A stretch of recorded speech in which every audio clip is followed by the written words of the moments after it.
ನಮಸ್ಕಾರ ವೀಕ್ಷಕರೇ, ಜಾತಕ ಫಲ ವಿಶೇಷ ಕಾರ್ಯಕ್ರಮಕ್ಕೆ ಸ್ವಾಗತ. ನಾನು ವಿನುತಾ ಪರಮೇಶ್. ವೀಕ್ಷಕರೇ, ಇವತ್ತು ಗುರುವಾರ, ರಾಯರ ದಿನ.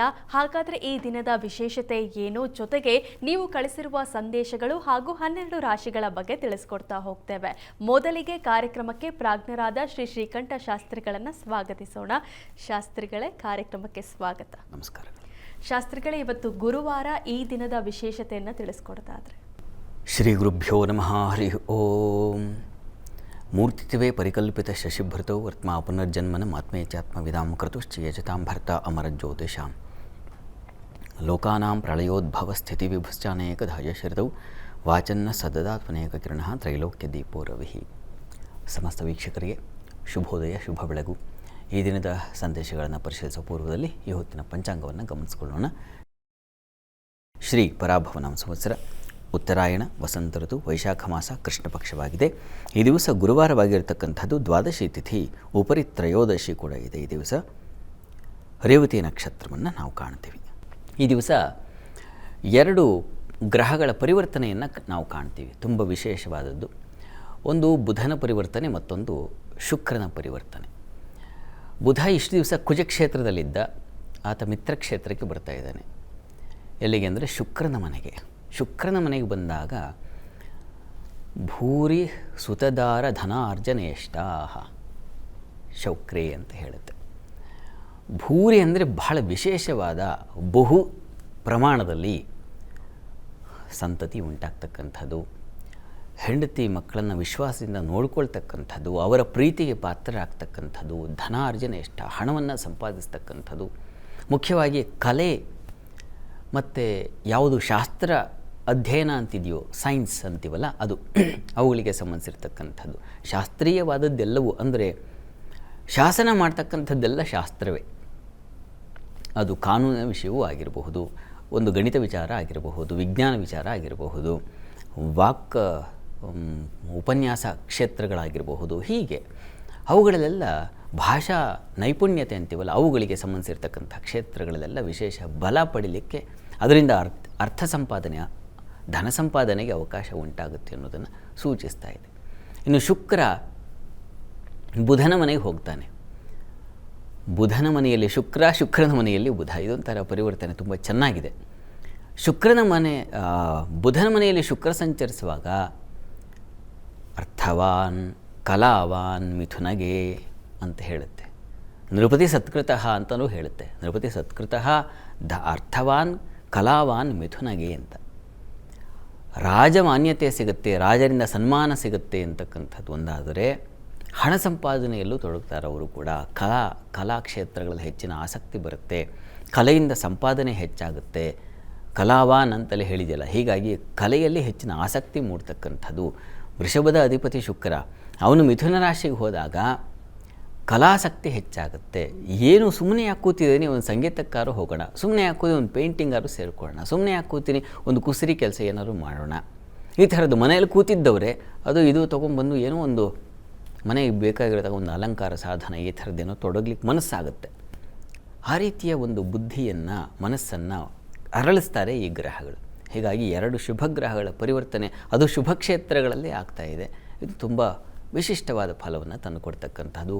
ಹಲವು ರಾಶಿಗಳಿಗೆ ಈ ದಿವಸದಿಂದ ಒಂದು ಹೊಸ ಉತ್ಸಾಹ ಮತ್ತು ಹೊಸ ಕಲ್ಪನೆ, ಒಂದು ಪದ್ಯ ಬರೆಯೋದ್ರಿಂದ ಪ್ರಾರಂಭವಾಗಿ ಮನೆಯನ್ನೆಲ್ಲ ಡೆಕೋರೇಷನ್ ಮಾಡಿ, ಅಥವಾ ಇನ್ಯಾವುದೋ ಕಾಸ್ಟ್ಯೂಮ್ ಡೆಕೋರೇಷನ್ ಮಾಡಿಕೊಂಡು, ಅಥವಾ ಏನಿಲ್ಲ ಅಂದರೆ ನಾನೇ ಸ್ವಲ್ಪ ಚೆನ್ನಾಗಿ ಮೇಕಪ್ ಮಾಡ್ಕೊಂಬೇಡಪ್ಪ, ಸ್ವಲ್ಪ ಚೆನ್ನಾಗಿ ಅಲಂಕಾರ ಮಾಡ್ಕೊಳ್ಳೋಣ, ಸ್ವಲ್ಪ ಕರ್ಣಿ ಮುಂದೆ ನಿಂತ್ಕೊಂಡು ತಲೆ ಯಾರು ಬಾಚಿಕೊಳ್ತಕ್ಕಂಥ ಈ ಥರದ ಸೌಂದರ್ಯಕ್ಕೆ ಯಾವ್ಯಾವುದು ಸಾಧನವೋ ಅವುಗಳಿಗೆ ಸಂಬಂಧಿಸಿರ್ತಕ್ಕಂಥದ್ರಲ್ಲಿ ಹೆಚ್ಚು ಆಸಕ್ತಿ ಉಂಟಾಗುತ್ತೆ, ಅನುರಾಗ ಬರುತ್ತೆ, ಪ್ರೀತಿ ವಿಶ್ವಾಸಗಳು ಆಗಬಹುದು. ಆ ರೀತಿಯಲ್ಲಿ ಬೆಳೀತಕ್ಕಂಥ ಒಂದು ವಿಶಿಷ್ಟ ಫಲವನ್ನು ಈ 2 ಗ್ರಹಗಳು ಈ ಹೊತ್ತಿನಿಂದ ಒಂದು ಫಲವನ್ನು ಕೊಡಲಿಕ್ಕೆ ಪ್ರಾರಂಭ ಮಾಡ್ತವೆ. ಅದು ಯಾವ್ಯಾವ ರಾಶಿ ಮೇಲೆ ಯಾವ್ಯಾವ ರೀತಿಯ ಒಂದು ಶುಭ ಫಲವನ್ನು ನಾವು ಕಾಣಬಹುದು ಇತ್ಯಾದಿಯನ್ನು ನಾವು ರಾಶಿ ಫಲದಲ್ಲಿ ಕಾಣೋಣ. ಅಂತೂ 2 ಗ್ರಹಗಳ ಪರಿವರ್ತನೆ ಈ ದಿವಸ ಹಲವರ ಬದುಕಿಗೆ ಒಂದು ಹೊಸ ಬೆಳಕನ್ನೇ ತಂದುಕೊಡುತ್ತೆ, ಸಂಶಯ ಇಲ್ಲ. ಅದು ಆನಂದದ ಬೆಳಕು, ಕಲೆಯ ಬೆಳಕು. ಕಲೆಯಲ್ಲಿ ನಾವು ಆನಂದವನ್ನು ಕಾಣಲಿಕ್ಕೆ ಸಾಧ್ಯ. ಬೇರೆ ಇನ್ನೆಲ್ಲೂ ಶುಷ್ಕವಾಗಿರುತ್ತೆ ಬೇರೆ ಎಲ್ಲ, ಆದರೆ ಕಲೆ ಹಾಗಲ್ಲ. ಅದು ರಸವಿಲಾಸ, ಹೃದಯವನ್ನು ತಣಿಸುತ್ತೆ. ಒಂದು ಸಂಗೀತ ಕೇಳುವಾಗ ನಿಮಗಾಗುವ ಆನಂದ, ಒಂದು ಚಿತ್ರಕಲೆಯನ್ನು ಅದನ್ನು ಬರೆಯುವಾಗಲೋ ಅಥವಾ ಅದನ್ನು ನೋಡುವಾಗ ನಿಮ್ಮ ಕಣ್ಮನಗಳಿಗೆ ತಣಿಯುವ ಆನಂದ ಸಾಮಾನ್ಯವಾಗಿ ಬೇರೆವುಗಳಲ್ಲಿ ಕಷ್ಟ. ಒಂದು ಏನು ತುಂಬ ಚೆನ್ನಾಗಿರೋ ಸಂಗೀತ ಕೇಳ್ತಾ ಇದ್ದರೆ ಅದರಲ್ಲಿ ಲೀನವಾಗ್ತೀವಿ. ಅಷ್ಟರ ಮಟ್ಟಿಗೆ ನಮಗೆ ಹೊರಗಿನ ಜಂಜಡಗಳೆಲ್ಲ ಕಳೆದು ಹೋಗುತ್ತೆ, ಕಷ್ಟ ನಿವಾರಣೆ ಆಗುತ್ತೆ, ಆಗಿದೆ ಅಂತ ಅನಿಸುತ್ತೆ. ಆ ರೀತಿಯ ಒಂದು ಮನಸ್ಸಿಗೆ ಆ ಉಲ್ಲಾಸ ತಂದುಕೊಡ್ತಕ್ಕಂಥ ಗ್ರಹಗಳಿವೆರಡು. ಇಂತಹ ಗ್ರಹಗಳ ಪರಿವರ್ತನೆ ನಮಗೆ ಎಷ್ಟು ಆನಂದವನ್ನು ತರಬಹುದು. ಅದನ್ನೆಲ್ಲ ಯಾರ್ಯಾರಿಗೆ ಎಷ್ಟೆಷ್ಟು ಆನಂದ ಇದೆ ಅದನ್ನು ನೋಡೋಣ ಆಮೇಲೆ. ಅಂತೂ ಈ ಗುರುವಾರ ದಿವಸ ಗುರು ಪ್ರಾರ್ಥನೆಯನ್ನು ಮಾಡಿ. ಗುರು ಶುಕ್ರರು ಒಟ್ಟಾಗ್ತಾ ಇದ್ದಾರೆ, ಅದು ತುಂಬ ಒಳ್ಳೆಯದು. ಅಲ್ಲಿ ಮತಿಮಾನ್ ಅಂತ ಹೇಳುತ್ತೆ. ಎರಡು ಗ್ರಹಗಳು, ಎರಡು ಒಂದು ದೈತ್ಯಗುರು, ಒಬ್ಬ ದೇವಗುರು. ದೇವಗುರು ದೈತ್ಯಗುರು ಇಬ್ಬರೂ ಒಂದು ಕಡೆ ಸೇರಿದಾಗ ತುಂಬ ಪ್ರಸಿದ್ಧರು, ನಿಪುಣರು, ಶಾಸ್ತ್ರಜ್ಞಾನ ಇವೆಲ್ಲವೂ ಒಂದು ಸೇರ್ಪಡೆಯಾಗುತ್ತೆ ಅಂತ ಈ ರೀತಿಯ ಶುಭ ಫಲವನ್ನೇ ಹೇಳಿದೆ. ಈ ಗುರುವಾರ ದಿವಸ ಅಂಥದ್ದು ಶುಭ ಫಲ ಉಂಟಾಗಲಿ.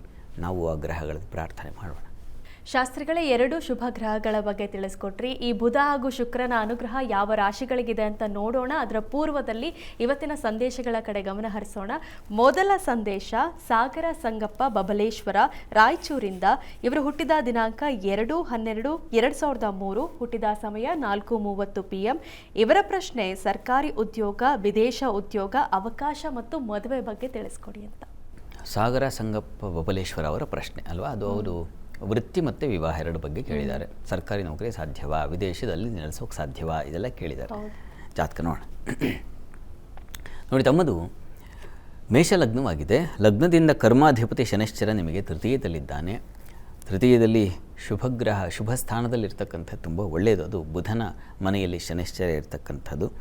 ಮತ್ತು ಪ್ರಧಾನವಾಗಿ ನಿಮಗೆ ಭಾಗ್ಯ ಸ್ಥಾನದಲ್ಲಿ ಶುಕ್ರ ಮತ್ತು ಬುಧರಿರ್ತಕ್ಕಂಥದ್ದು, ಪಂಚಮದಲ್ಲಿ ಗುರು ಇರ್ತಕ್ಕಂಥದ್ದು, ಭಾಗ್ಯಸ್ಥಾನವನ್ನು ಭಾಗ್ಯಾಧಿಪತಿ ವೀಕ್ಷಣೆ ಮಾಡ್ತಕ್ಕಂಥದ್ದು, ಇದೆಲ್ಲ ತುಂಬ ಒಳ್ಳೆಯದು. ಹೀಗೇನೋ ಹೇಳಿಬಿಟ್ಟೆ ನಾನು. ಭಾಗ್ಯಾಧಿಪತಿ ಪಂಚಮದಲ್ಲಿದ್ದು ಭಾಗ್ಯಸ್ಥಾನವನ್ನು ವೀಕ್ಷಿಸೋದು ಅಂತಂದರೆ, ಒಂದು ಶುಭ ಸ್ಥಾನದಲ್ಲಿ ಒಂದು ಶುಭಗ್ರಹ ಇದ್ದು ಅದೃಷ್ಟ ಸ್ಥಾನವನ್ನು, ಅದೃಷ್ಟ ಅಂತಂದರೆ ಮನುಷ್ಯ ಶಕ್ತಿಯನ್ನು, ಮನುಷ್ಯನ ಆಲೋಚನೆಯನ್ನು, ಮನುಷ್ಯನ ಕಾರ್ಯಗಳನ್ನು ಮೀರಿದ್ದು ಅದೃಷ್ಟ. ಆ ಸ್ಥಾನ ಅಂತಿದೆ ಅದು 9ನೇ ಮನೆ. ಅದನ್ನು ಗುರುವೇ ನೋಡಿದ್ರೆ ತುಂಬ ಒಳ್ಳೆಯದು. ನೀವು ಪ್ರಯತ್ನ ಮಾಡ್ತಾ ಇದ್ದರೆ ಆ ಪ್ರಯತ್ನಕ್ಕೆ ವಿಶೇಷವಾದ ಗೆಲುವನ್ನು, ವಿಶೇಷವಾದ ಅವಕಾಶ, ಅನುಕೂಲಗಳನ್ನು ತಂದು ಕೊಡ್ತಕ್ಕಂಥದ್ದು ಆ ಒಂದು ಲಕ್ಷಣ ನಿಮ್ಮ ಜಾತಕದಲ್ಲಿದೆ ಅಂತ. ಇದನ್ನೆಲ್ಲ ಬಿಡಿಸಿ ಹೇಳಲಿಕ್ಕೆ ಇಲ್ಲಿ ಕಾಲ ನಮಗೆ ಬಹಳ ಕಡಿಮೆ ಇರುತ್ತೆ. ಪ್ರತಿ ಜಾತಕವನ್ನು ತುಂಬ ಚೆನ್ನಾಗಿ ವಿಶ್ಲೇಷಣೆ ಮಾಡಿ ಆ ಗ್ರಹಗಳ ಮೌಲ್ಯ, ಅದರ ಫಲ, ಅದರ ಬೆಲೆ ಅದು ನಿಮಗೆ ಹೇಳಬೇಕು. ನನಗೂ ಸಂತೋಷವಾಗಿದೆ, ಅಂದರೆ ಹೇಳಲಿಕ್ಕೆ ಆಸಕ್ತಿ, ಕುತೂಹಲ ಎಲ್ಲ ಇದೆ, ಸಮಯ ನಮಗಿಲ್ಲ. ಹೀಗಾಗಿ ಫಲ ನೋಡಿಬಿಡೋಣ ಮೊದಲಿಗೆ. ಆಗುತ್ತಾ ಇಲ್ವೋ, ಅಷ್ಟು ಬೇಕಾಗಿದೆಯಪ್ಪ, ಇದೆಲ್ಲ ಯಾರಿಗೆ ಬೇಕು ಅನ್ನೋ ಥರನೂ ಆಗಿರುತ್ತೆ ಎಷ್ಟೋ ಜನರಿಗೆ. ಆಗುತ್ತಾ ಇಲ್ವೋ ಅಷ್ಟು ಹೇಳಿಬಿಡಿ ಅಂತ.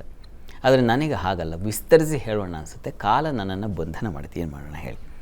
ಪ್ರಸ್ತುತ ನಿಮಗೆ ಈ ದಶಾಭಕ್ತಿ ನೋಡಿದ್ರೆ ಈಗ ಬುಧದಶೆಯಲ್ಲಿ ನಡೀತಾ ಇರತಕ್ಕಂಥದ್ದು ಚಂದ್ರನ ಕಾಲ ನಡೀತಾ ಇದೆ ನೋಡಿ. 2027 ಜೂನ್ ನಂತರದಲ್ಲಿ ನಿಮಗೆ ಕುಜನ ಕಾಲ ಪ್ರಾರಂಭವಾಗುತ್ತೆ. ಕುಜ ನಿಮ್ಮ ಲಗ್ನಾಧಿಪತಿ ಲಾಭದಲ್ಲಿದ್ದಾನೆ, ಅಲ್ಲಿಂದ ನಿಮಗೆ ಅನುಕೂಲ ಆಗುತ್ತೆ. ಅಲ್ಲಿವರೆಗೆ ಚಂದ್ರನ ಕಾಲ ನಡೀತಾ ಇದೆ. ಸ್ವಲ್ಪ ವೀಕ್ ಆಗಿದ್ದಾನೆ ಚಂದ್ರ. ವೀಕ್ ಅಂದರೆ ವ್ಯಯದಲ್ಲಿದ್ದಾನೆ. ವ್ಯಯದಲ್ಲಿರೋ ಗ್ರಹಗಳು ಅಷ್ಟು ಒಳ್ಳೆಯ ಫಲವನ್ನು ಕೊಡಲ್ಲ, ಸ್ವಲ್ಪ ಹಿನ್ನಡೆಯಾಗುತ್ತೆ. ಈ ಕಾರಣಕ್ಕಾಗಿ ಮುಂದಿನ ವರ್ಷದವರೆಗೆ ಸ್ವಲ್ಪ ತಾಳ್ಮೆಯಿಂದ ಇರಿ. ಅಮ್ಮನ ಹತ್ತಿರದಲ್ಲಿ ಯಾವುದಾದ್ರು ಅಮ್ಮನವ್ರ ಸನ್ನಿಧಾನ ಇದ್ದರೆ ಪ್ರತಿ ಸೋಮವಾರ ಅಮ್ಮನವ್ರ ಸನ್ನಿಧಾನಕ್ಕೆ ಅಕ್ಕಿ ಸಮರ್ಪಣೆ ಮಾಡಿ ಮತ್ತು ಬಿಳಿ ಹೂಗಳನ್ನು ಸಮರ್ಪಣೆ ಮಾಡಿ. ನಿರಂತರವಾಗಿ 1 ವರ್ಷ ಕಾಲ ಮಾಡಿಪ್ಪ. ಮುಂದಿನ ಮಾರ್ಚ್ ಏಪ್ರಿಲ್ ನಂತರದಲ್ಲಿ ನೀವು ಏನು ಅಂದ್ಕೊಳ್ತಾ ಇದ್ದೀರೋ ಅದಕ್ಕೆಲ್ಲ ಅವಕಾಶ ಇದೆ. ವಿದೇಶದಲ್ಲಿ ನೀವು ಉದ್ಯೋಗವನ್ನು ಗಳಿಸ್ತಕ್ಕಂಥದ್ದು, ಈ ಥರದಕ್ಕೆಲ್ಲ ಅವಕಾಶ ಇದೆ. ಸರ್ಕಾರಿ ನೌಕರಿಗೆ ಸ್ವಲ್ಪ ಕಡಿಮೆ ಇದೆ ಅವಕಾಶ, ಆದರೆ ನೀವು ಗೆಲ್ತೀರಾ, ಜೀವನದಲ್ಲಿ ಗೆಲ್ತೀರಾ, ಯೋಚನೆ ಮಾಡಬೇಡಿ, ಒಳ್ಳೆಯದಾಗಲಿ. ಸರಿ ಶಾಸ್ತ್ರಿಗಳ ಮುಂದಿನ ಸಂದೇಶ ಮಂಡ್ಯದಿಂದ ವಿಜಯಲಕ್ಷ್ಮಿ ಸತ್ಯನಾರಾಯಣ. ಇವರು ಹುಟ್ಟಿದ ದಿನಾಂಕ 28/7/1950, ಹುಟ್ಟಿದ ಸಮಯ 8 PM. ಇವರ ಪ್ರಶ್ನೆ ಆರೋಗ್ಯ ಸಮಸ್ಯೆ ಮತ್ತು ಪರಿಹಾರ ತಿಳಿಸ್ಕೊಡಿ ಅಂತ. ವಿಜಯಲಕ್ಷ್ಮಿ ಅವರ ಪ್ರಶ್ನೆ ಅದು ಆರೋಗ್ಯಕ್ಕೆ ಸಂಬಂಧಿಸಿದಲ್ವಾ? ಜಾತಕ ನೋಡೋಣ. ನೋಡಿ, ಇದು ಕುಂಭಲಗ್ನವಾಗಿದೆ. ಲಗ್ನದಲ್ಲಿ ಗುರು ಇರ್ತಕ್ಕಂಥದ್ದು ತುಂಬ ಒಳ್ಳೆಯದು. ಹೋರಾ ಸ್ವಾಮಿ ಗುರುಜ್ಞ ವೀಕ್ಷಿತ ಯುತಾನಾನ್ಯೇಶ್ಚ ವೀರ್ಯೋತ್ಕಟ ಭವತಿ ಅಂತ ಒಂದು ಮಾತು.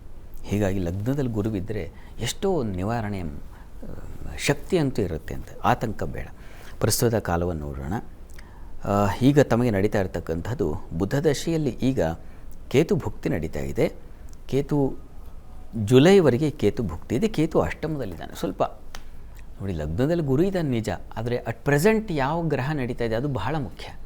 ಹೀಗಾಗಿ ಈಗ ಅಟ್ ಪ್ರೆಸೆಂಟ್ ನಿಮಗೆ ಅಷ್ಟಮದಲ್ಲಿ ಯಾವುದನ್ನು ಆಯುಷ್ಯ ಸ್ಥಾನ ಅಂತೀವೋ ಅಲ್ಲಿ ಇರ್ತಕ್ಕಂಥ ಕೇತುವಿನ ಪಾಪಗ್ರಹದ ಕಾಲ ನಡೀತಾ ಇದೆ. ಈ ಕಾರಣದಿಂದಾಗಿ ಸ್ವಲ್ಪ ನಿಮಗೆ ಆರೋಗ್ಯ ವ್ಯತ್ಯಾಸ ಆಗಬಹುದು.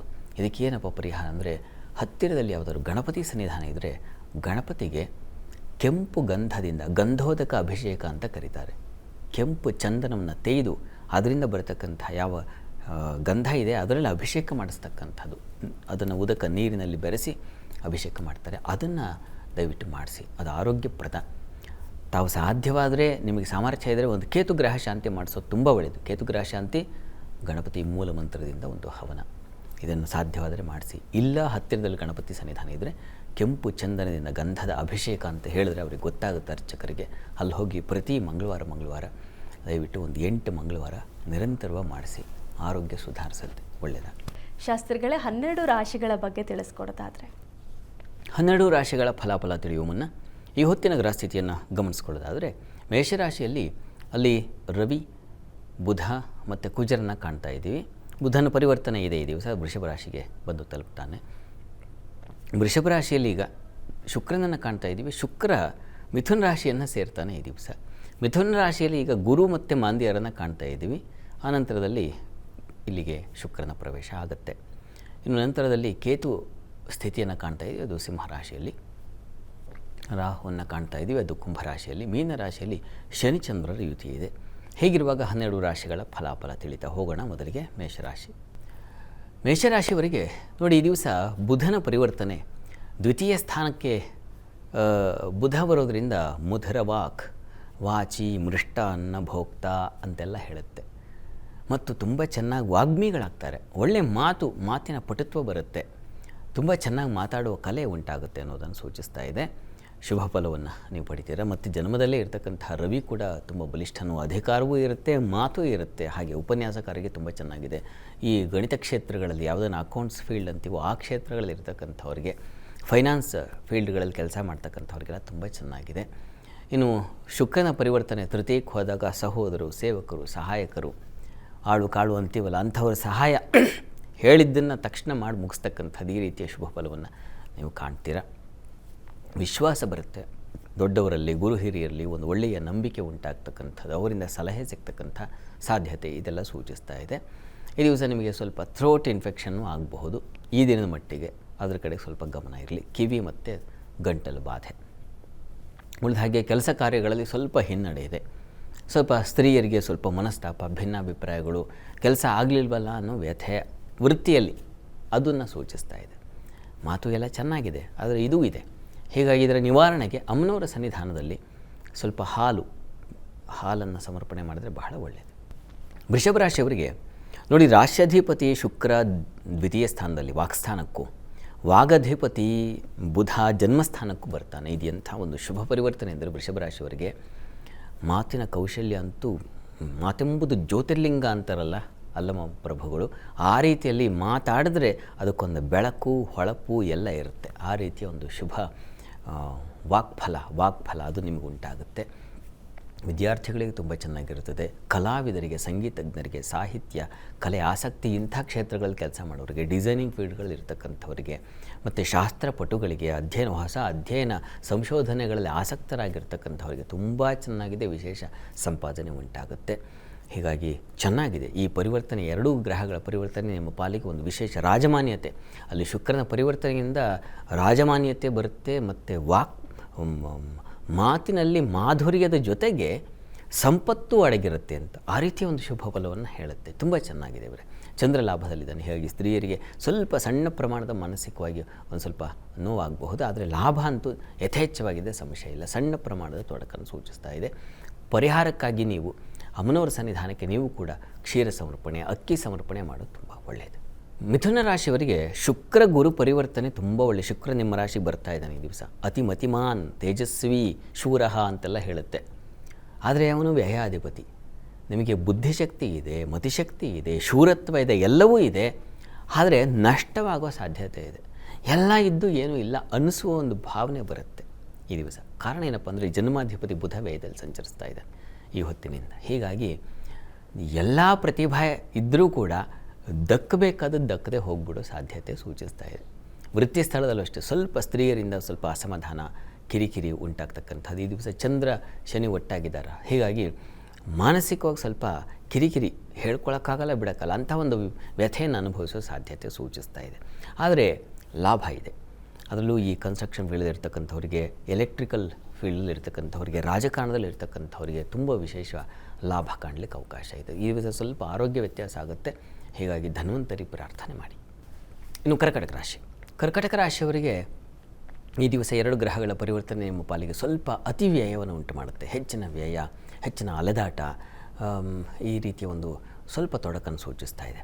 ಈ ದಿವಸ ಜನ್ಮಾಧಿಪತಿ ಚಂದ್ರನೂ ವೀಕ್ ಆಗಿದ್ದಾನೆ. ಹೀಗಾಗಿ ಆರೋಗ್ಯದಲ್ಲಿ ಸ್ವಲ್ಪ ವ್ಯತ್ಯಾಸ ಆಗ್ತಕ್ಕಂಥದ್ದು, ತಾಯಿ ಮಕ್ಕಳಲ್ಲಿ, ತಂದೆ ಮಕ್ಕಳಲ್ಲಿ ಸ್ವಲ್ಪ ಮನಸ್ತಾಪ ಬರತಕ್ಕಂಥ ಸಾಧ್ಯತೆ ಇದೆಲ್ಲ ಇದೆ. ಆದರೆ ವೃತ್ತಿಗೆ ಸಂಬಂಧಿಸಿದ ಹಾಗೆ ಕೆಲಸ ಕಾರ್ಯಗಳಿಗೆ ಮಾತ್ರ ಕೊರತೆ ಇಲ್ಲ, ಅಲ್ಲಿ ಅಧಿಕ ಲಾಭ ಕಾಣ್ತೀರ, ಚೆನ್ನಾಗಿದೆ. ಪ್ರಾರ್ಥನೆಗೆ ದಿವಸ ಅಮ್ಮನವರ ಸನ್ನಿಧಾನದಲ್ಲಿ ಒಂದು ಅಭಿಷೇಕ ಮಾಡಿಸಿ. ಇನ್ನು ಸಿಂಹರಾಶಿ. ಸಿಂಹರಾಶಿಯವರಿಗೆ ದಿವಸ ವಿಶೇಷ ಫಲ. ವೃತ್ತಿಯಲ್ಲಂತೂ ಲಾಭ, ಹೊಸ ಪ್ರಯತ್ನ, ಹೊಸ ಅವಕಾಶಗಳು, ನಿಮ್ಮ ಜಾಣ್ಮೆಯನ್ನು ಮೆಚ್ಚಿಕೊಂಡು ಹಿರಿಯರು ಗೌರವಿಸ್ತಕ್ಕಂಥದ್ದು, ಈ ರೀತಿಯಲ್ಲೆಲ್ಲ ಶುಭದಾಯಕವಾಗಿದೆ. ಮತ್ತು ಲಾಭ, ಕರ್ಮಾಧಿಪತಿ ಲಾಭದಲ್ಲಿ ಬಂದಾಗ ವೃತ್ತಿಯಲ್ಲಿ ಬಡ್ತಿ ಸಿಗ್ತಕ್ಕಂಥದ್ದು, ಹೊಸ ಪ್ರಯತ್ನ ಉಂಟಾಗ್ತಕ್ಕಂಥದ್ದು, ಹೊಸ ಅವಕಾಶಗಳಿಗೆ ದಾರಿ ಆಗ್ತಕ್ಕಂಥದ್ದು, ಈ ರೀತಿಯಲ್ಲೆಲ್ಲ ತುಂಬ ಚೆನ್ನಾಗಿದೆ. ಆದರೆ ಹೆಣ್ಣುಮಕ್ಕಳಿಗೆ ದಿವಸ ಸ್ವಲ್ಪ ಮನಸ್ಸಿಗೆ ಪೆಟ್ಟಾಗುವ, ನೊಂದುಕೊಳ್ಳುವ, ಅಪಮಾನದ ಸಂದರ್ಭಗಳನ್ನು ಎದುರಿಸಬೇಕಾದ ಪರಿಸ್ಥಿತಿ ಬರಬಹುದು. ಹೀಗಾಗಿ ಸ್ವಲ್ಪ ಧೈರ್ಯವಾಗಿರಬೇಕು. ಇದಕ್ಕೆ ದುರ್ಗಾ ಪ್ರಾರ್ಥನೆ, ದುರ್ಗಾ ಸನ್ನಿಧಾನದಲ್ಲಿ ನೀವು ಕೂಡ ಅಭಿಷೇಕ ಮಾಡಿಸಿ, ಅದು ನಿಮಗೆ ಬಲವನ್ನು ತಂದುಕೊಡುತ್ತೆ. ಇನ್ನು ಕನ್ಯಾ ರಾಶಿ. ಕನ್ಯಾ ರಾಶಿಯವರಿಗೆ ತುಂಬ ಚೆನ್ನಾಗಿದೆ. ಭಾಗ್ಯಾಧಿಪತಿ ಕರ್ಮಸ್ಥಾನದಲ್ಲೂ, ಕರ್ಮಾಧಿಪತಿ ಭಾಗ್ಯಸ್ಥಾನದಲ್ಲೂ ಸಂಚರಿಸುವ ಈ ಒಂದು ಶುಭ ದಿನ, ಈ ಹೊತ್ತಿನಿಂದ ಒಂದು ಹೊಸ ಯುಗ ಪ್ರಾರಂಭವಾಗುತ್ತೆ ನಿಮ್ಮ ಪಾಲಿಗೆ. ಕೆಲಸದಲ್ಲಂತೂ ಒಂದು ಹೊಸ ಪ್ರಯೋಗಗಳು, ಹೊಸ ಪ್ರಯತ್ನಗಳು, ಹೊಸ ಪ್ರಯತ್ನಕ್ಕೆ ವಿಶೇಷವಾದ ಮರ್ಯಾದೆ, ಗೌರವ ಸಿಗ್ತಕ್ಕಂಥದ್ದು, ಈ ರೀತಿಯಲ್ಲೆಲ್ಲ ಯಾರು ಶಾಸ್ತ್ರಪಟುಗಳು, ಅಧ್ಯಯನಶೀಲರು, ಅಂದರೆ ಯಾವುದನ್ನು ನಾವು ಸೈನ್ಸು, ಮ್ಯಾಥ್ಸು ಇತ್ಯಾದಿಗಳಲ್ಲಿ ಒಂದು ಹೊಸ ಪ್ರಯೋಗಕ್ಕೆ ನಿಮ್ಮನ್ನು ತೊಡಗಿಸ್ಕೊಳ್ತೀರೋ, ಹೊಸ ಅಧ್ಯಯನ PhD ಮಾಡಬೇಕು, ಮಗದೊಂದು ಅಂತ ಇದ್ದರೆ ಒಳ್ಳೆಯ ಗುರು ಸಿಗ್ತಕ್ಕಂತಹ ಸಾಧ್ಯತೆ ಇದನ್ನೆಲ್ಲ ಸೂಚಿಸ್ತಾ ಇದೆ. ವೃತ್ತಿಯಲ್ಲೂ ಅಷ್ಟೇ ವಿಶೇಷ ಮಾನ್ಯತೆಗಳು, ಗೌರವ ಸಿಗುತ್ತೆ. ನೀವು ಮಾಡೋ ಕೆಲಸಕ್ಕೆ ಹೀಗೆ ಇನ್ನೊಬ್ಬರು ಮಾಡಲ್ಲ ರೀ ಅಂತ ಗೌರವಿಸ್ತಾರೆ ನಿಮ್ಮನ್ನು. ಆ ರೀತಿಯಲ್ಲಿ ಒಂದು ಶುಭ ಫಲವನ್ನು ಕಾಣ್ತೀರಾ. ಇವು ಸಂಗಾತಿಯಲ್ಲಿ ಸ್ವಲ್ಪ ಮನಸ್ತಾಪ, ಭಿನ್ನಾಭಿಪ್ರಾಯ ಸೂಚಿಸೋ ಒಂದು ಲಕ್ಷಣ ಇದೆ. ಅದ್ರ ಕಡೆಗೆ ಒಂದು ಗಮನ ತಗೊಳ್ಬೇಕು. ಉಳಿದ ಹಾಗೆ ನಿಮಗೆ ಈ ಗೃಹ ಲಾಭ ಮತ್ತು ವಾಹನ ಸೌಖ್ಯ, ವಾಹನ ಲಾಭ ಇದೆಲ್ಲ ಸಿಗ್ತಕ್ಕಂಥದ್ದು. ಮುಖ್ಯವಾಗಿ ಕೆಲಸಗಳಲ್ಲಿ ರಾಜಮಾನ್ಯತೆ ಸಿಗುತ್ತೆ. ಅಂದರೆ ಹಿರಿಯರು ನಿಮ್ಮನ್ನು ಗೌರವಿಸ್ತಾರೆ. ನಿಮ್ಮ ಅಧಿಕಾರಿಗಳು, ನಿಮ್ಮ ಮೇಲ್ಸ್ತರದಲ್ಲಿ ಇರ್ತಕ್ಕಂಥವರೆಲ್ಲ ನಿಮ್ಮ ಪ್ರಶಂಸೆ ಮಾಡ್ತಾರೆ, ಅದರಲ್ಲಿ ಸಂಶಯ ಇಲ್ಲ. ಅಧಿಕಾರಿಗಳೇ ಆಗಿಬಿಡ್ತೀರ. ಆ ರೀತಿಯ ಒಂದು ಶುಭ ಫಲವನ್ನು ಕಾಣ್ತಾ ಇದ್ದೀರ. ಈ ದಿವಸದಿಂದ ಒಂದು ಶುಭ ಫಲ ಕಾಣ್ತೀರ. ಪ್ರಾರ್ಥನೆಗೆ ದಿವಸ ಸಂಗಾತಿಯ ಮನಸ್ತಾಪ ನಿವಾರಣೆಗೆ ಶಿವಶಕ್ತಿಯರ ಆರಾಧನೆ ಮಾಡಿ. ತುಲಾರಾಶಿಯವರಿಗೆ ರಾಶ್ಯಾಧಿಪತಿ ಭಾಗ್ಯಸ್ಥಾನದಲ್ಲಿ ಸಂಚರಿಸ್ತಾರೆ, ತುಂಬ ಒಳ್ಳೆಯದು, ಗುರುವಿದ್ದಾನ ಜೊತೆಗೆ. ಹೀಗಾಗಿ ಅದೃಷ್ಟದಿಂದ ಕಾರ್ಯ ಸಾಧನೆ ಉಂಟಾಗುತ್ತೆ. ಸಂಗಾತಿಯಲ್ಲಿ ಸಾಮರಸ್ಯ, ಅನ್ಯೋನ್ಯತೆ, ಪ್ರೀತಿ, ವಿಶ್ವಾಸ ಕಾಣ್ತೀರಾ. ವ್ಯಾಪಾರಿಗಳಿಗೆ ತುಂಬ ಚೆನ್ನಾಗಿದೆ. ಅದರಲ್ಲೂ ಡಿಸೈನಿಂಗ್ ಕ್ಷೇತ್ರಗಳಲ್ಲಿರ್ತಕ್ಕಂಥವರಿಗೆ, ಕಲಾವಿದರಿಗೆ ತುಂಬ ಚೆನ್ನಾಗಿದೆ. ಹೆಚ್ಚಿನ ಅನುಕೂಲ ಕಾಣ್ತಕ್ಕಂತಹ ಸಾಧ್ಯತೆ ಇದೆ. ಇನ್ನು ಈ ದಿವಸ ಗೃಹ ವಾಹನ ಸೌಕರ್ಯ, ಗೃಹ ಸೌಖ್ಯ ಈ ಥರದ್ದೆಲ್ಲ ಕಾಣಲಿಕ್ಕೂ ಅವಕಾಶ ಇದೆ. ಸಹೋದರರಿಂದ ಸಹಕಾರ ಇತ್ಯಾದಿ ಕಾಣ್ತೀರಾ. ಚೆನ್ನಾಗಿದೆ ಇವರೇ. ಚಂದ್ರ ಷಷ್ಠದಲ್ಲಿದ್ದಾನೆ. ಈ ಕಾರಣದಿಂದಾಗಿ ಆರೋಗ್ಯದಲ್ಲಿ ಸ್ವಲ್ಪ ಏರುಪೇರಾಗಬಹುದು. ಸಾಲ ಬಾಧೆ ಸೂಚಿಸ್ತಾ ಇದೆ. ಹೀಗಾಗಿ ನೀವು ಆರೋಗ್ಯ ದೃಷ್ಟಿಯಿಂದ ದುರ್ಗಾ ಕವಚ ಹೇಳ್ಕೊಳ್ಳಿ. ಇನ್ನು ವೃಶ್ಚಿಕ ರಾಶಿ. ವೃಶ್ಚಿಕ ರಾಶಿಯವರಿಗೆ ದಿವಸ ಸ್ವಲ್ಪ ವ್ಯತ್ಯಾಸ ಇದೆ ನಿಮಗೆ. ಸಪ್ತಮಾಧಿಪತಿ ಅಷ್ಟಮಕ್ಕೆ ಹೋಗೋದು, ಅಷ್ಟಮಾಧಿಪತಿ ಸಪ್ತಮದಲ್ಲಿರೋದು, ಇದು ಸ್ವಲ್ಪ ನಷ್ಟ, ಕಷ್ಟ, ಸಂಗಾತಿಯಲ್ಲಿ ಮನಸ್ತಾಪ, ಭಿನ್ನಾಭಿಪ್ರಾಯ, ವಸ್ತು ನಷ್ಟತೆ, ಹಾನಿ. ಶುಭಗ್ರಹಗಳ ಪರಿವರ್ತನೆ ಆದರೂ ನಿಮ್ಮ ಪಾಲಿಗೆ ಅದು ಸ್ವಲ್ಪ ಕಹಿಯಾಗಿರುತ್ತೆ. ಹೀಗಾಗಿ ಸ್ವಲ್ಪ ಹುಷಾರು. ತುಂಬ ಜಾಣ್ಮೆ ಇದೆ, ತುಂಬ ನಾನು ಕ್ಲೆವರ್ ಇದ್ದೀನಿ ಅಂತ ನಿಮಗೆ ನೀವೇ ಹೇಳ್ಕೊಂಡ್ರೆ ಎಡವಟ್ಟಾಗತ್ತೆ. ಹೀಗಾಗಿ ಎಚ್ಚರಿಕೆ ಇರಲಿ. ಗುರು ಹಿರಿಯರ ಮಾರ್ಗದರ್ಶನ, ಸಲಹೆ ತಗೊಳ್ಳಿ, ಅದು ತುಂಬ ಒಳ್ಳೆಯದು. ವೃತ್ತಿಯಲ್ಲಿ ಏನೂ ತೊಡಕಿಲ್ಲ, ಯೋಚನೆ ಮಾಡಿಬಿಡಿ. ವೃತ್ತಿಯಲ್ಲಿ ಸಣ್ಣ ಪುಟ್ಟ ತೊಡಕುಗಳಷ್ಟೇ, ಆದರೆ ನಿಮಗೆ ಬಲ ಇದೆ. ಯಾವುದೋ ಒಂದು ರೀತಿಯಲ್ಲಿ ಅನುಕೂಲ ಉಂಟಾಗುತ್ತೆ. ಆದರೆ ಮಾತಾಡುವಾಗ ಎಚ್ಚರಿಕೆ ಬೇಕು. ಮತ್ತು ಹಣಕಾಸಿನ ವಿಚಾರದಲ್ಲಿ ಎಚ್ಚರಿಕೆ ಬೇಕು. ಇನ್ನೊಬ್ಬರು ಯಾರೋ ಮಧ್ಯಪ್ರವೇಶ ಮಾಡಿ ನಿಮಗೆ ತೊಂದರೆ ಮಾಡ್ತಕ್ಕಂಥ ಸಾಧ್ಯತೆ. ತುಂಬ ಆತ್ಮೀಯರಾಗೇ ಇರ್ತಾರೆ, ತೊಂದರೆಗಳಾಗ್ತಾ ಇರುತ್ತೆ ಅವರಿಂದ. ಈ ರೀತಿಯ ಒಂದು ತೊಡಕು ಕಾಣ್ತೀರ. ಹೀಗಾಗಿ ತಪ್ಪದೆ ವಿಷ್ಣು ಸಹಸ್ರನಾಮ ಹೇಳ್ಕೊಳ್ಳಿ. ಇನ್ನು ಧನುರಾಶಿಯವರಿಗೆ ವೃತ್ತಿಯಲ್ಲಿ ಕರ್ಮಾಧಿಪತಿ ಷಷ್ಠದಲ್ಲಿ ಸಂಚರಿಸ್ತಾನೆ. ಹೀಗಾಗಿ ವೃತ್ತಿಯಲ್ಲೂ ಹುಷಾರಾಗಿರಿ, ಎಚ್ಚರಿಕೆ ವಹಿಸಿ. ಸಂಗಾತಿಯ ಆರೋಗ್ಯದಲ್ಲಿ ಸ್ವಲ್ಪ ಏರುಪೇರಾಗುವ ಸಾಧ್ಯತೆ ಇದೆ ನಿಮ್ಮ ರಾಶಿಯವರಿಗೆ, ಹೀಗಾಗಿ ಹುಷಾರು. ವ್ಯಾಪಾರಿಗಳು ಬಹಳ ಎಚ್ಚರಿಕೆಯಿಂದ ಇರಬೇಕು. ವ್ಯಾಪಾರದಲ್ಲಿ ನಿಮಗೂ ಹಾಗೆ ತುಂಬ ಆತ್ಮೀಯರಾಗಿರ್ತಾರೆ, ತೊಂದರೆ ಮೋಸ ಮಾಡೋ ಸಾಧ್ಯತೆ ಜಾಸ್ತಿ ಇರುತ್ತೆ. ನಯವಂಚನೆ ಅಂತ ಕರೀತಾರೆ. ಜೊತೆಗೆ ಇರ್ತಾರೆ, ಗೊತ್ತಾಗೋದಿಲ್ಲ ಅವ್ರು ಮಾಡೋ ಮೋಸ. ಆ ರೀತಿಯ ಒಂದು ಸಾಧ್ಯತೆ ಉಂಟಾಗುತ್ತೆ, ಹುಷಾರು. ಈ ದಿವಸ ಪ್ರಯಾಣದಲ್ಲಿ ಸ್ವಲ್ಪ ತೊಂದರೆ ಸೂಚಿಸ್ತಾ ಇದೆ. ಹೆಣ್ಣು ಮಕ್ಕಳು ಬಹಳ ಹುಷಾರಾಗಿ ಗಾಡಿ ಓಡಿಸುವಾಗ ಹುಷಾರಾಗಿರಿ. ಮತ್ತು ಈ ಗಾರ್ಡನಿಂಗ್ ಇರುತ್ತಲ್ಲ, ಅಂಥ ಸ್ಥಳಗಳಲ್ಲಿ ಹುಷಾರು. ಮನೆ ಹಿತ್ತಲ ಭಾಗದಲ್ಲಿ ಅಲ್ಲೆಲ್ಲ ಸ್ವಲ್ಪ ವಿಷಜಂತುಗಳ ಭಯ ಇತ್ಯಾದಿ ಸೂಚಿಸ್ತಾ ಇದೆ, ಹುಷಾರು. ಈ ದಿವಸ ನರಸಿಂಹ ಪ್ರಾರ್ಥನೆ ಮಾಡ್ಕೊಳ್ಳಿ. ಮಕರ ರಾಶಿಯವರಿಗೆ ಕರ್ಮಾಧಿಪತಿ ಶುಕ್ರ ಷಷ್ಠದಲ್ಲಿ ಸಂಚರಿಸ್ತಾನೆ, ಸ್ವಲ್ಪ ಹುಷಾರಾಗಿರಬೇಕು. ವೃತ್ತಿಯಲ್ಲಿ ಹಿತಶತ್ರುಗಳ ಬಾಧೆ ನಿಮ್ಮನ್ನು ಬಾಧಿಸುತ್ತೆ, ಹುಷಾರು. ಮತ್ತು ಬುಧ ಷಷ್ಠಾಧಿಪತಿ ಪಂಚಮದಲ್ಲಿ ಸಂಚರಿಸುವಾಗ ಬುದ್ಧಿ ವ್ಯತ್ಯಾಸ ಆಗುತ್ತೆ. ತುಂಬ ಚೆನ್ನಾಗಿ ನನಗೆ ಗೊತ್ತಿದೆ, ಎಲ್ಲ ನನಗೇ ಗೊತ್ತಿದೆ ಅಂತ ಅಂದ್ಕೊಂಡ್ರೆ ಆಗೋದಿಲ್ಲ. ಹಾಗಾಗಲ್ಲ. ಈಗ ಈ ಸಂದರ್ಭ ವ್ಯತ್ಯಾಸ ಮಾಡುತ್ತೆ. ಹೀಗಾಗಿ ಎಚ್ಚರಿಕೆ ಇರಲಿ. ಗುರು ಹಿರಿಯರ ಮಾನ್ಯತೆ, ಅವರ ಒಂದು ಮಾರ್ಗದರ್ಶನ ತಗೊಳ್ಳೋದು ಒಳ್ಳೆಯದು. ಜೂನ್ವರೆಗೆ ಸ್ವಲ್ಪ ತಾಳ್ಮೆಯಿಂದ ಇರಬೇಕಾಗುತ್ತೆ. ಸಾಲ ಮತ್ತು ಇನ್ಯಾವುದೋ ರೋಗಬಾಧೆ ಇವುಗಳು ನಿಮ್ಮನ್ನು ಬಾಧಿಸುತ್ತೆ. ಈ ದಿವಸ ಸ್ವಲ್ಪ ಭಯ, ಆತಂಕದ ವಾತಾವರಣ ಸೂಚಿಸ್ತಾ ಇದೆ. ಮುಖ್ಯವಾಗಿ ಸಾಲ ಶತ್ರುಗಳ ಭಯ ಅವರ ವ್ಯೂಹಕ್ಕೆ ತುತ್ತಾಗ್ಬಿಡೋ ಸಾಧ್ಯತೆ ಹೆಚ್ಚಾಗಿದೆ. ಹೀಗಾಗಿ ತುಂಬ ಹುಷಾರಾಗಿರಿ. ನೀವು ತಪ್ಪದೇ ನೀವು ಕೂಡ ನರಸಿಂಹ ಪ್ರಾರ್ಥನೆ ಮಾಡಿಕೊಳ್ಳೋದು ತುಂಬ ಒಳ್ಳೆಯದು. ಇನ್ನು ಕುಂಭರಾಶಿಯವರಿಗೆ ದಿವಸ ತುಂಬ ಚೆನ್ನಾಗಿದೆ. ಚತುರ್ಥಾಧಿಪತಿ ಪಂಚಮಕ್ಕೂ ಪಂಚಮಾಧಿಪತಿ ಚತುರ್ಥದಲ್ಲೂ ಸಂಚರಿಸ್ತಕ್ಕಂಥದ್ದು ಬುದ್ಧಿ ಬಲ ಮತ್ತು ದೈವ ಬಲ ಎರಡನ್ನೂ ಸೂಚಿಸ್ತಾ ಇದೆ. ಹೀಗಾಗಿ ಲಾಭ, ಹೊಸ ಪ್ರಯತ್ನ, ಹೊಸ ಪ್ರಯೋಗಗಳು, ಹೊಸ ಅಧ್ಯಯನ, ಸಂಶೋಧನೆಗಳು, ಕಲೆಯಲ್ಲಿ ಆಸಕ್ತರಾಗಿರ್ತಕ್ಕಂಥವರಿಗೆ ಹೆಚ್ಚಿನ ಬಿರುದು ಬಾವಲಿಗಳೆಲ್ಲ ಬರತಕ್ಕಂತಹ ಸಾಧ್ಯತೆ, ಪ್ರಶಂಸೆಗೆ ಪಾತ್ರ ಆಗ್ತೀರ, ಗೌರವ, ಶಾಲು, ಸನ್ಮಾನಗಳೆಲ್ಲ ಸಿಗ್ತಕ್ಕಂಥದ್ದು ಈ ರೀತಿಯಲ್ಲಿ. ಮತ್ತು ಅಷ್ಟೇ ಅಲ್ಲ, ಶಾಲು ಏನು ಹಾರ ತುರಾಯಿ ಅಷ್ಟೇನಾ ಅಂತಂದರೆ ಹಣವೂ ಬರುತ್ತೆ, ಸಮೃದ್ಧವಾದ ಹಣ ಸಿಗುತ್ತೆ, ಯೋಚನೆ ಮಾಡಬೇಡಿ. ವಾಹನ ಸೌಕರ್ಯ ಸಿಗುತ್ತೆ. ಮತ್ತು ಗೃಹ ಬಂಧುಗಳಿಂದ, ಬಹಳ ಮುಖ್ಯವಾಗಿ ತಾಯಿ ಬಂಧುಗಳಿಂದ ಇಷ್ಟು ದಿವಸ ಹಾಳ್ತು ಹೋಗಿದ್ದ ಬಾಂಧವ್ಯಗಳು ಚಿಗುರಿಗೆ ಶುರುವಾಗುತ್ತೆ. ಹೊಸ ಫ್ರೆಂಡ್ಸ್ ಉಂಟಾಗ್ತಕ್ಕಂಥ ಸಾಧ್ಯತೆ. ಗೆಳೆಯರ ಸರ್ಕಲ್ ಹೇಗೆ ಜಾಲತಾಣಗಳಲ್ಲಿ ವಿಸ್ತರಿಸುತ್ತೋ ಆ ರೀತಿಯಲ್ಲಿ ನಿಮ್ಮ ಬಾಂಧವ್ಯ ವಿಸ್ತರಿಸುತ್ತೆ. ಆ ರೀತಿಯಲ್ಲಿ ತುಂಬ ಚೆನ್ನಾಗಿದೆ. ಮತ್ತು ಪ್ರಯಾಣ, ವಿಹಾರ, ಸ್ನೇಹಿತರ ಜೊತೆಗೆ ಒಂದು ಔತಣಕೂಟ, ಈ ರೀತಿಯಲ್ಲೆಲ್ಲ ತುಂಬ ಚೆನ್ನಾಗಿದೆ. ಶುಕ್ರನ ಪರಿವರ್ತನೆ, ಬುಧನ ಪರಿವರ್ತನೆ ನಿಮ್ಮ ಪಾಲಿಗೆ ಒಂದು ವಿಶೇಷ ವರ ಫಲ ತಂದುಕೊಡುತ್ತೆ. ಈ ದಿವಸ ಚಂದ್ರ ದ್ವಿತೀಯದಲ್ಲಿರೋದ್ರಿಂದ ಸ್ವಲ್ಪ ನೀರಿನ ವ್ಯತ್ಯಾಸ, ವಾಟರ್ ಇನ್ಫೆಕ್ಷನ್ ಆಗಬಹುದು, ಹುಷಾರು. ದುರ್ಗಾ ಕವಚ ಹೇಳ್ಕೊಳ್ಳಿ. ಇನ್ನು ಮೀನರಾಶಿಯವರಿಗೆ ಚತುರ್ಥದಲ್ಲಿ ಶುಕ್ರ ಸಂಚರಿಸುವಾಗ ವಾಹನ ಸೌಕರ್ಯ, ಭೂಮಿ ಲಾಭ, ಸೈಟ್ ತೊಗೊಳ್ಳೋಣಪ್ಪ ಅಂತಕ್ಕಂಥದ್ದು, ಗೃಹ ಮನೆ ನಿರ್ಮಾಣ ಮಾಡೋಣ ಅಂತಕ್ಕಂಥ ಈ ಥರದ್ದೊಂದು ಆಲೋಚನೆಗಳು ಬರುತ್ತೆ. ಅದಕ್ಕೆ ಅನುಕೂಲವಾಗುತ್ತೆ. ಮತ್ತು ವೃತ್ತಿಯಲ್ಲಿ ಅಷ್ಟೇ ಮೇಧಾವಿತನ ಬರತಕ್ಕಂಥದ್ದು, ಪ್ರೌಢಿಮೆ ಬರತಕ್ಕಂಥದ್ದು, ಹೊಸ ಪ್ರಯತ್ನಗಳಿಗೆ ವಿಶೇಷ ಮಾನ್ಯತೆ ಸಿಗ್ತಕ್ಕಂಥದ್ದು, ಈ ರೀತಿಯಲ್ಲೆಲ್ಲ ಶುಭದಾಯಕವಾಗಿದೆ. ಸ್ವಲ್ಪ ನಿಮಗೆ ಈ ದಿವಸ ಸ್ವಲ್ಪ ಮನೋವ್ಯಥೆ, ಹೆಚ್ಚು ಆಲೋಚನೆ, ಇದಾಗುತ್ತಾ ಇಲ್ವೋ ಈ ಥರ ದ್ವಂದ್ವದಲ್ಲಿ ಸ್ವಲ್ಪ ಗೊಂದಲ ಮಾಡಿಕೊಂಡು ಚಿಂತೆ ಮಾಡೋದು ಜಾಸ್ತಿ ಇರುತ್ತೆ. ಯಾ ದೇವಿ ಸರ್ವಭೂತೇಷು ಬುದ್ಧಿರೂಪೇಣ ಸಂಸ್ಥಿತ ನಮಸ್ತಸ್ಯೇ ನಮೋ ನಮಃ ಈ ಮಂತ್ರ ಹೇಳ್ಕೊಳ್ಳಿ. ಈ ದಿವಸ 12 ರಾಶಿಗಳವರು, ರಾಶಿ ಗೊತ್ತಿಲ್ಲ ಅಂತಕ್ಕಂಥವ್ರು ಹೇಳಬಹುದಾದ ಮಂತ್ರ ಗಮನಿಸಿ. ಓಂ ಧನ್ವಂತರಯೇ ನಮಃ ಈ ಮಂತ್ರ ಹೇಳ್ಕೊಳ್ಳಿ, ಆರೋಗ್ಯ ವೃದ್ಧಿಯಾಗುತ್ತೆ. ಶಾಸ್ತ್ರಿಗಳೇ, ಇವತ್ತು ಗುರುವಾರ, ಈ ದಿನದ ವಿಶೇಷತೆ ಹಾಗೂ ಸಂದೇಶಗಳ ಜೊತೆಗೆ 12 ರಾಶಿಗಳ ಬಗ್ಗೆ ತಿಳಿಸ್ಕೊಟ್ರಿ, ಧನ್ಯವಾದ. ಸರ್ವೇ ಜನಾಃ ಸುಖಿನೋ ಭವಂತು, ಸಮಸ್ತ ಸನ್ಮಂಗಳಾನಿ ಭವಂತು. ಎಲ್ಲರಿಗೂ ಶುಭವಾಗಲಿ. ವೀಕ್ಷಕರೇ, ಇದಾಗಿತ್ತು ಇವತ್ತಿನ ಜಾತಕಫಲ ವಿಶೇಷ ಕಾರ್ಯಕ್ರಮ. ನೇರ ದಿಟ್ಟ ನಿರಂತರ ಸುದ್ದಿಗಾಗಿ ನೋಡ್ತಾ ಇರಿ ಏಷ್ಯಾನೆಟ್ ಸುವರ್ಣ ನ್ಯೂಸ್. ನಮಸ್ಕಾರ.